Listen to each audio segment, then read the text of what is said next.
더불어민주당이 어제 선대위 출범하면서 첫 회의를 가졌습니다. 이재명 대표 욕심을 내면 151석이다라고 목표도 밝히기도 했는데요. 막바지에 이른 여야의 공천 평가와 28일 앞으로 다가온 총선 변수까지 이철희 전 청와대 정무수석 모시고 말씀 나눠보겠습니다. 안녕하십니까? 네, 안녕하세요. 네, 정치 평론의 달인 아니시겠습니까? 아유 전혀 뭐 예전에 막 많은 분들이 항상 보고 있었는데 또 정치 시에서 또 현역에서 나오니까 또 정치 평론도 많이 해주시고 많은 말씀 좀 부탁드리겠습니다. 지금은 평론이라 생각 안 하고요. 그냥 네. 제 의견을 말씀드리는 그게 평론입니다. 그런가요? 예. 네, 알겠습니다. 자, 민주당부터 한번 짚어보겠습니다.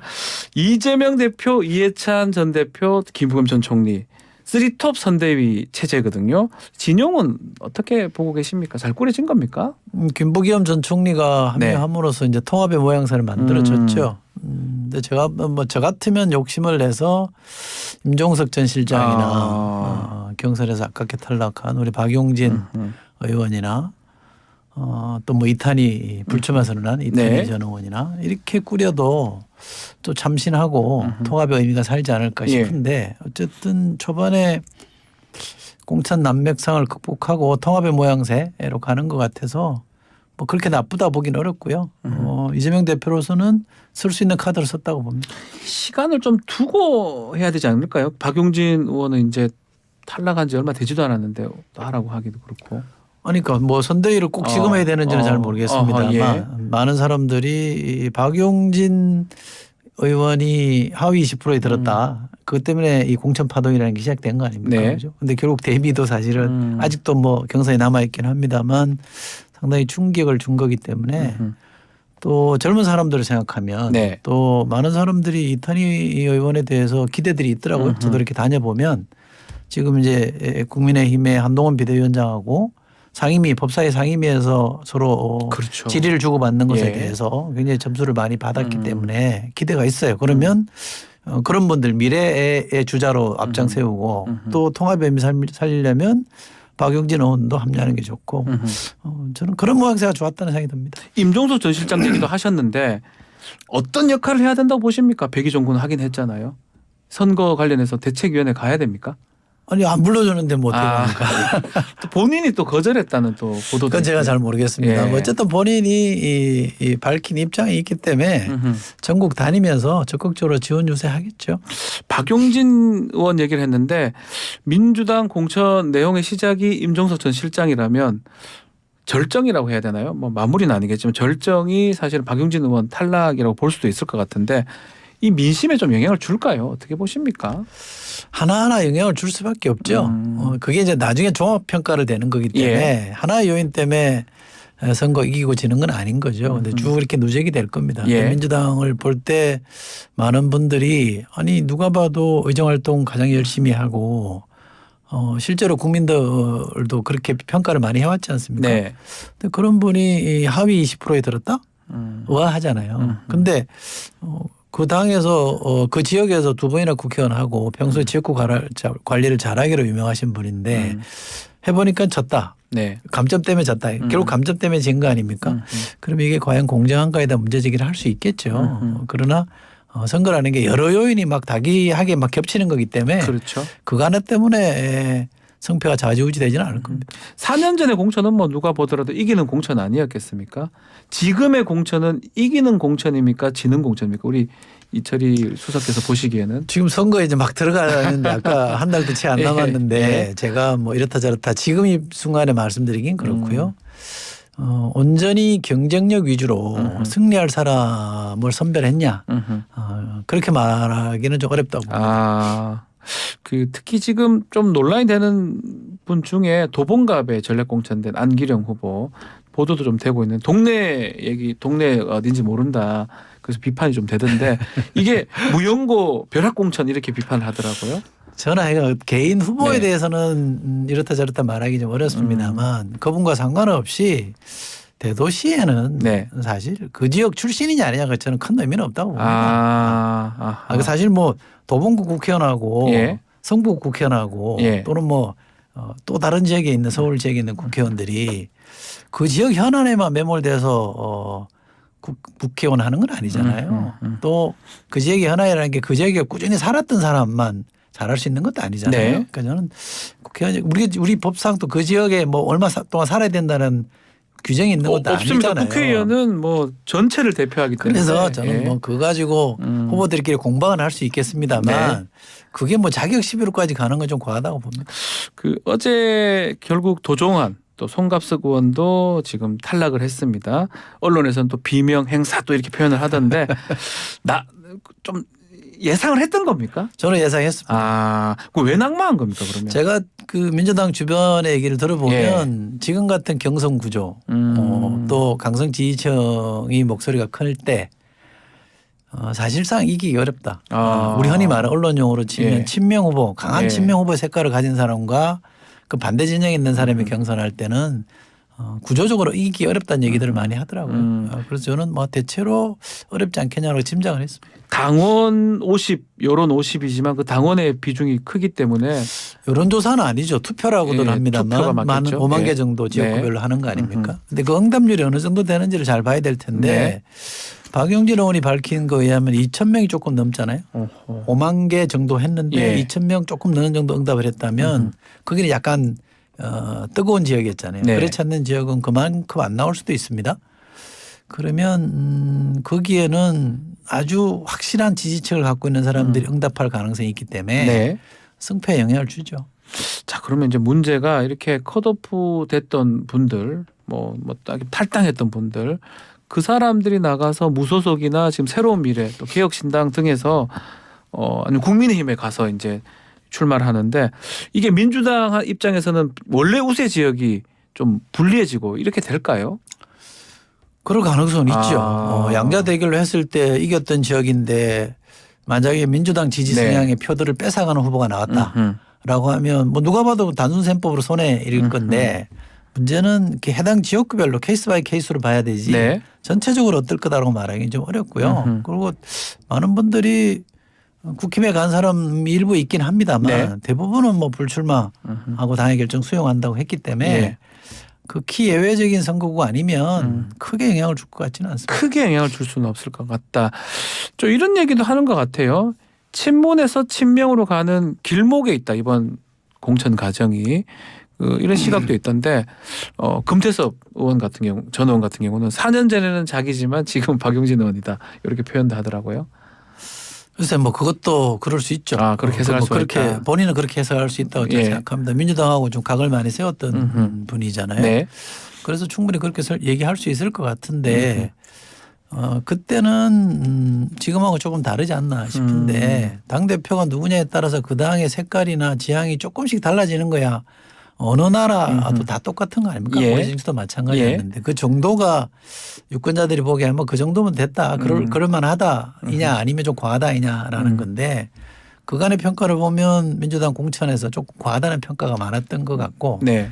최근에 들어와서는 이제 국힘 쪽으로 지금 저거 아닌 것 같은데라는 네. 얘기들이 많이 나와서 네. 결과적으로는 정당들이 민심을 정말 무섭게 여기지 않는 것 같다는 느낌이 좀 있습니다. 두 정당 다. 예. 두 정당 다 더 민심을 무겁게 여기고 지금 우리나라한테 주어진 숙제들 네.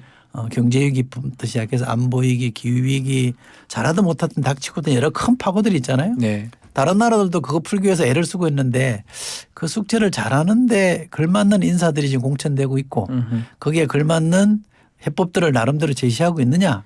저는 그 점에 있어서 양당이 공히 반성할 대목이 있다고 봅니다. 자, 비례 정당으로 좀 가보면요. 더불어민주당은 더불어민주연합 비례 공천 시작을 했는데 시작하자마자 좀 문제가 좀 생겼습니다. 특히 시민사회 목세 비례 후보가 사퇴를 했는데 그 반미단체 뭐 이런 얘기가 나오면서 그러는데 이 사퇴한 건 어떻게 봅니까? 바로 사퇴를 해버렸어요. 뭐 그분들의 사퇴의 변을 들어보면 뭐 선당후사 그런 입장이 충분히 읽히더만요. 그런데 민주당이 이 총선의 승패를 고려하면 잘하고 있는 거죠. 네. 그분 개개인에 대해서는 상당히 아픈 결정일지 모르겠습니다만 공천 때문에 워낙 매를 초반에 많이 맞았기 때문에 네. 뒤로 갈수록 조금 조심하고 있지 않습니까? 아하. 그런 점에서 보면 그렇게 하는 결정은 불가피했다고 보는데 이런 반론은 가능하겠죠. 만약에 그분들이 네. 이른바 확실한 친명 후보였다면 그렇게 날렸겠냐. 아, 반론으로? 반론은 네. 가능할 수 있겠죠. 예. 그러나 당사자들이 반발을 안 했기 때문에 뭐 그렇게까지 해석할 일은 아니지 않나 싶습니다. 자, 더불어민주당, 더불어민주연합의 비례대표 후보 30명을 배치를 한다고 하는데 지금 조국 혁신당이 좀 뜨고 있잖아요. 네. 그러면 야, 이거 쉽지 않다. 30명 뭐 몇 명 되겠냐 이런 얘기가 벌써 나오고 있습니다. 지금 이런 지지를 보면 쉽지 않죠. 예. 거의 반토막이 난 거 아닙니까? 조국 혁신당은 일종의 이제 프로젝트 정당이잖아요. 네. 그러니까 윤석열 정부 조기 종식 또는 검찰 개혁이라는 분명한 목표를 갖고 한 프로젝트를 추진하겠다는 프로젝트 정당이라 네. 호불호가 분명하죠. 또 그 정당의 성격이 민주당하고 반대되는 정당은 아니기 때문에 지금까지는 시너지가 나는 것 같아요. 네. 비례정당에 대한 지지를 합쳐보면 민주당이 받았던 거 보면 더 나오고 있기 때문에 그렇죠. 시너지는 나오고 있는 것 같아요. 근데 문제는 이제 그게 민주당 계열의 어떤 비례대표 의석을 갉아먹는다는 데서 네. 약간의 갈등 요소가 있긴 합니다만 최대한 자제하면서 가지 않을까 싶은데요. 잘 될 것이다 이렇게 보십니까? 뭐 더 많이 나올 것이다 시너지. 지금은 좀 그렇게 보이니까. 아니, 지금은 이제 서로 이제 같이 가는 상생의 뭐 시너지. 지민 비조 이렇게 얘기를 하더라고요. 지역구는 민주당, 비례는 조국혁신당. 제 주변에도 그런 사람들 많이 있습니다. 네. 네. 같이 가는 길을 찾겠죠. 자, 그렇지만 이 22대 국회 첫 행동 조국 대표는 한동훈 특검법 발의다 어제 좀 얘기를 하던데 이건 어떤 의미라고 봐야 됩니까? 말씀드렸다시피 일종의 프로젝트 정당이기 때문에 네. 선명한 기치를 계속 강조해야 되잖아요. 검찰개혁이라든지 네. 검찰국가를 조기 종식시켜야 된다고 보면 윤석열 대통령뿐만 아니라 한동훈 비대위원장도 타깃이 될 수밖에 없죠. 저는 그 당으로서는 그 지향하는 바에 따라서 당연히 내놓을 수 있는 카드를 내놨다고 생각합니다. 민주당도 지금 정권 심판론 얘기를 많이 하잖아요. 같이 가야 되는 겁니까? 또 같이 가는 게 맞는지 또 이래 되면 또 중도 표심을 또 잃는 게 아닌가 이런 또 걱정도 있는 것 같고요. 그러니까 조국 혁신당은 외연을 확장하는 데 대한 고민은 지금 덜 하고 있는 것 같아요. 외연 확장보다는 예. 확실하게 지금 사실 그 당이 갑자기 생긴 정당이 외연을 확장하기가 쉽지 않거든요. 그렇죠. 그렇다면 원래 지향한 바를 선명하게 드러내는 쪽으로 가고 그게 민주당한테 도움이 될 수도 있습니다. 왜냐하면 정권 심판론에 힘을 보태는 거잖아요. 네. 좀 넓어지는 전선이 좀 하객진이라는 평가에 섰습니다만 이게 대우가 좀 넓어지는 거기 때문에 지금까지는 나쁘지 않습니다. 지금까지는 나쁘지 않다. 국민의힘도 한번 짚어보겠습니다. 한동훈 위원장이 이제 공천 확정된 도태우 장해찬 후보 발언에 대해서 민주당의 기준이라면 나와 있을 사람 없을 것이다. 이렇게 얘기도 했고요. 결국은 도태우 후보 공천 또 유지하기로 했거든요. 전반적으로 어떻게 보십니까? 선거 전략상으로 보면 좋지 않죠. 아마 한동훈 위원장도 내심 마땅치 않을 겁니다. 그러나 이것 때문에 조금 분란이 더 커지는 것에 대해서 우려 때문에 참고 있는 것 같은데 네. 왜냐하면 그 후보의 5.18 관련 발언은 일종의 국힘의 흑역사 때 득세했던 논리들 아닙니까? 그렇죠. 선거 참패했을 때 그런 논리들이 득세했잖아요. 그러면 이게 득표에 도움이 안 된다는 건 당연히 알고 있었을 거라고 보고요.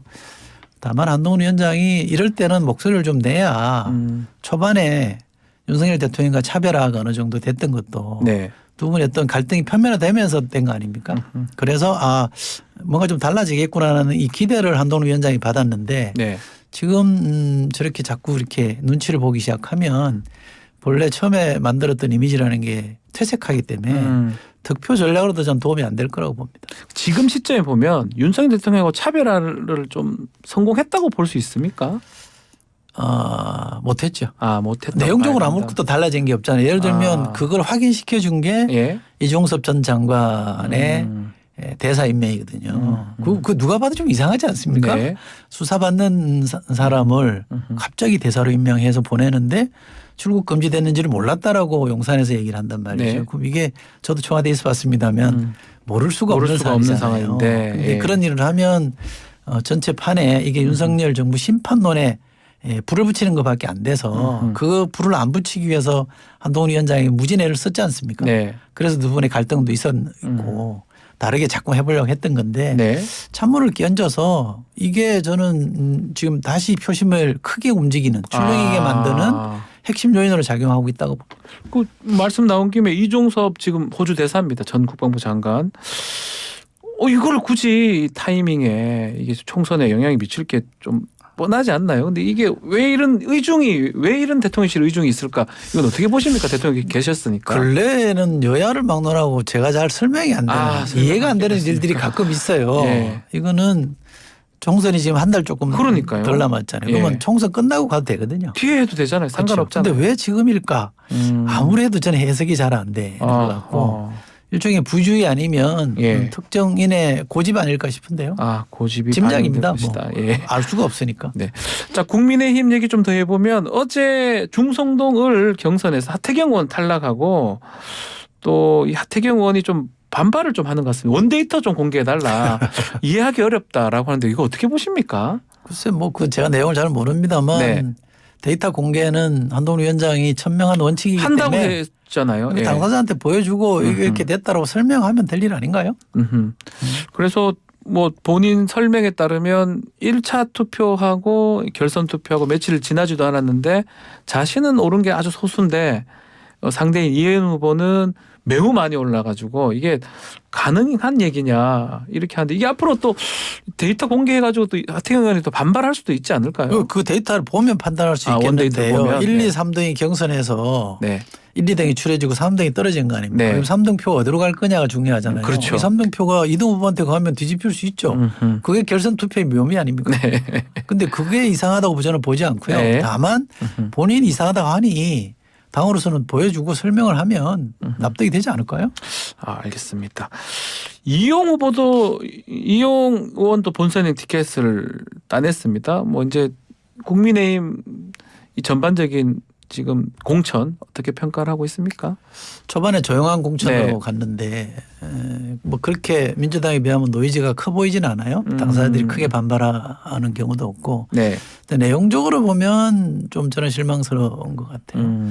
그러니까 국힘이 과거에 총선이나 대선이나 선거 때 성적이 저조했을 때 네. 그 악재로 작용했던 것들이 있잖아요.